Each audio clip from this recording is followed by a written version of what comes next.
We interviewed Ethan Gutman in our movie Hard to Believe. He is an author and investigative journalist, and he took us through his research for his book, The Slaughter. That book documents the state-sanctioned forced organ harvesting of Chinese citizens, which is essentially the killing of innocent people for the sale of their organs for transplantation. Yes, it's horrible. And being state-sanctioned, that means that the Chinese Communist Party, the ruling regime in China, knows about it and essentially runs it. For all the background on this particular crime, check out the links below this video. Today, we're actually going to hear about Ethan's latest research and findings. Nice to see you, Ethan. Nice to see you. Cheers. Ethan, your latest research is particularly dangerous, but just as important as all your other work. And I want to get into that a little bit later. But before we do, you've said to me in the past that you were hoping to maybe do something different, maybe to look at a different issue, have a change. You've been working on this issue for some time. That's right. But that hasn't happened. Can you talk about why? Well, briefly, I started to do sort of my own podcasting and things like that, and I was looking at other issues, and I found it interesting. I was doing things like electromagnetic pulse and stuff like that. But then something terrible happened. Essentially, the Uyghur issue started to pick up. And I thought that as the Uyghurs were suddenly getting health checks on a vast scale, they all were blood tests. Some of them had DNA tests, but all of them had blood tests. And they were all aimed at the retail organs. Now, I thought the press would kind of pick up on that. But it turns out this story is more complicated. And you kind of caught that, I think, in Hard to Believe.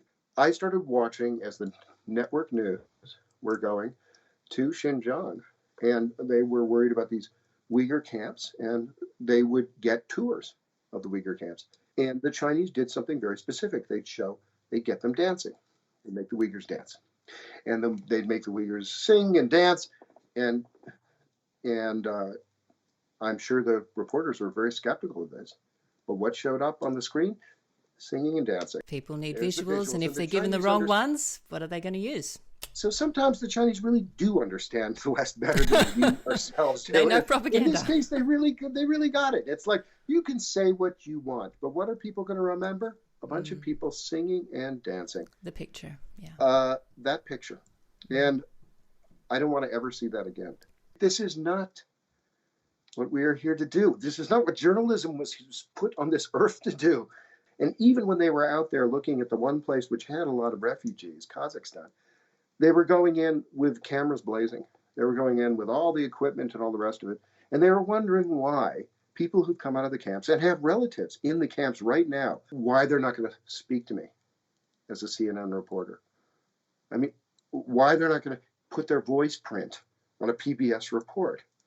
Yes, of course you can talk to people who are relatives of these other people, but you're not going to get actual camp survivors in most cases. Because these people really know how serious the situation is. It's not there's nothing theoretical to them about this. That means they need absolute confidentiality, as confidential as you can get. And that requires a very different approach. And it's that approach, Ethan, that I think your research and investigations seem to put so much you put so much effort into. It's very difficult to do, and not everyone does it. But I think because you understand that, I have some understanding of that as well. And I feel like it's easy for me to assume that others think the same way. And you have to go to these great lengths to protect the witnesses. Otherwise, they cannot give you their trust. Getting the credibility of the witnesses, getting to speak to people on the ground. Can you talk a bit about that? Because your research relies so heavily on that, and it's so important.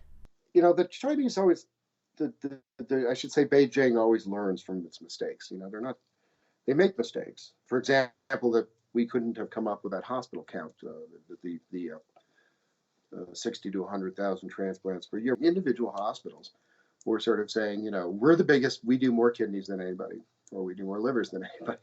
And now you have 10 places saying that. But to prove that they do more than anyone, they would say the number. Last year, we did, 1,500 of these. Now, so it's very quickly, the numbers start adding up. And they have no relationship to this 10,000 per year figure that the official that China's The official numbers. the official numbers of China. Did they make that mistake again? No. Okay, the minute our report came out, the within 3 weeks, most of those websites had scrubbed it or gone to black. And we took screenshots and so forth, but the fact is that people have tried to replicate that research since. They can't do it. The Chinese won't Beijing will not make the same mistake twice. What's the mistake they learned from my book, The Slaughter? Don't let Falun Gong out. In fact, don't let anybody, don't let Tibetans out or Uyghurs out. Okay? Don't let them out of these camps. I don't care if they're labor camps or re-education camps, as they call them in Xinjiang. They don't let these people go. Don't let them go to a foreign country because they will interview. And you'll be able to construct their story, reconstruct what happened. Very simple thing. And they clearly have been operating with that ever since. There are very few Uyghurs that came out of the camps over the last 3 years. Very few. It's about 12. Most of the people who come out have been Kazakhs.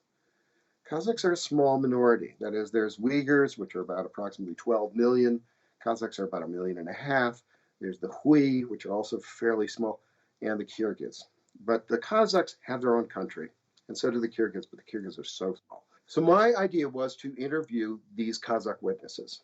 How to do this? I have to come in with no tail. And I talked to a couple of intelligence officials ahead of time on both sides of the Atlantic and sort of said, can I do this? Can I drive there? And they said, yeah, you could do it. Okay. It's an interesting idea. And I said, well, I'll use the internet very carefully. It's like, no, you can't use the internet at all. So you drove to Kazakhstan without a map, without the internet? Well, no, to be fair, it wasn't till I had my foster daughter with me. And we went to Frankfurt and picked up this car, which had no internet signature because it's 2003, four-wheel drive. Somebody got it for us. And we started driving. I stopped using the internet completely. She continued to, on a very sparing level, mainly using the GPS, to use that GPS all the way to Azerbaijan. We went through Central Asia. I went through the Caucasus. And once we got on the ferry, the Caspian Sea ferry, she turned it off. And we bought phones we could throw away, phones that would have no internet connectivity. And we arrived in Kazakhstan. And they took our picture. They did a scan of our faces.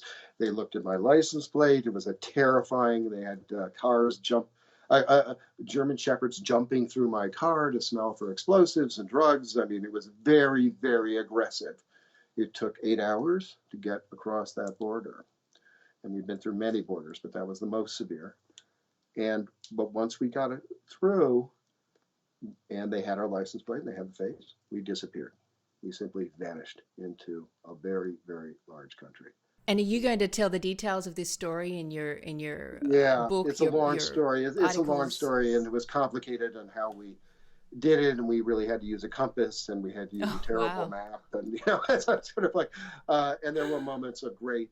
There were a couple of moments of that were terrifying. I mean, where it was very difficult. It was very difficult getting back too, especially because the COVID-19, the Wuhan virus, was kind of closing in. Yes, December. Behind us as we left. It was like a trail of dust. Last week you did a presentation for the Victims of Communism Memorial Foundation for their online events series, Understanding China, which we need more of that. We need more of that information out there, I think. And you mentioned some numbers. What can you tell us just about, just a couple of numbers that you think, may or may not change with your? I'm going to say the one number I think is not going to change. Is pretty clear. Mm-hmm. You see, there are a certain amount of people who disappear from the camps or leave the camps who are like 18 or so, about that age, 18, 19, and they're young, and that it's usually announced. There's no real talking at the camps, but they would make announcements and stuff when they're eating and lunchtime. And they would announce that so-and-so is graduating, and that means they're going off to a factory somewhere to work in some horrible factory. But, hey, they're alive, right? And they're young, they're alive, their responses are good, they've got light fingers, And these were often young women. It's very, very exploitative to talk about this stuff, and I don't like doing it. I prefer to just put it down in writing. It's a story that needs to be told. But the bottom line is the other half, and maybe a larger half, tends to be around age 25 to age 35. That's the way it's described to me, almost universally by every witness. I mean, this is the striking thing, was they'd come through, and I'd sort of say they're from completely different camps. I'd say, who disappears in the middle of the night? And they'd say, oh, I'd say, what's the age group? What do they have in common? Oh, well, they're about, 29 or 30. Now, 28 is the preferred age of organ harvesting in China. Ugh. And this isn't documented everywhere. They say it right out. They say 28, you're perfect, your organs have stopped growing completely, but your body hasn't started to deteriorate. You're at your peak of health. And that's why if you go over the records, you see a lot of 28-year-olds disappearing, fallen gone 28-year-olds. This is very common, that age. And, they suddenly die at age 28. I mean, which is almost impossible, frankly. And they don't even say anything about an accident or something. It's just like, so this was the commonality, was they were discussing these people, and they disappear in the middle of the night, and they're in camps. And then I said, well, what's the number? What's approximately, and they couldn't think about it annually, but they'd often think about it monthly or weekly or something like that. But basically, I was able to calculate the numbers, and they were very clear. They went between 5% to 2.5% of all the people in the camp would disappear over a course of a year. Okay, and the number of the people in the camp, can you say that again? Oh, the camps varied completely from 300 people to 5,000 people, that kind of thing. Okay, so the camps are extraordinarily different in scale, but and these people, none of them came from the same camp. Okay, but the numbers were surprisingly similar. It really was quite shocking. When you hear that, I mean, really, you get the proverbial chill up the spine, because that's such a terrible age for a person to disappear. These people they're in their prime. Let me go further. I mean, I would actually ask them. I'd say, well, were these females? Because I'd be talking to a female, and they were on the female side of the camp. They don't know what's going on in the male side of the camp. And I'd say, let me ask you a question. It's a really rude question. I'm really sorry to ask this, but were these women attractive? Were they sexually appealing? Were they attractive? And they'd say, well, this is kind of awful to say about anybody, but no, not particularly. And I'd say, well, how would you describe them? And they'd say they were healthy. I was just trying to rule out the idea that they were going into sexual slavery or something like that. But this is the answer I got. They were healthy. Okay. If you take the lowest account of the camps, which is 1 million, in Xinjiang right now, we have about 1 million, at least 1 million. Some people say 3 million, some people say 2 million. It's in there. 1 million, and we take the lowest number, which is 2.5% that I can possibly get to. That's easy. That's 25,000. It's a very simple number. That is my minimum. A year. Okay. So when you add that up over 4 years, which is really what we're looking at 100,000. That's a lot of people. That's a lot of human beings. That's not really a surprising number, because we know that they are running out of Falun Gong, that they started running out of Falun Gong perhaps in 2013. In 2013, they started suddenly blood testing and giving DNA tests to Falun Gong practitioners who were not in the camps, in their homes. That's a terrible moment in history, because it indicates what we've then found out, which is that they were moving into the Uyghurs.